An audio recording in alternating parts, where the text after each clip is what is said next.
So for this video guys, umagang kay ganda, napakainit pong umaga. Guys, nandito po tayo sa aming bahay guys. Nasa third floor na po ako.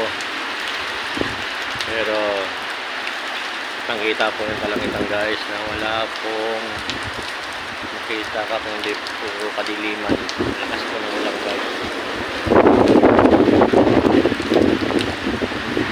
Dito po yung mga sasakyan po natin, isang motor.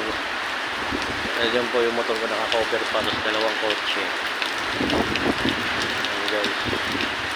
Sasakyan natin ang drone. Ayan, hindi tayo guys.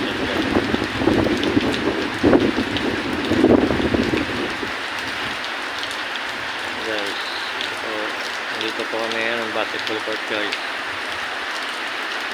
Mamaya pag nag-third alarm na to is ilikas na tayo guys. Ilikas na natin yung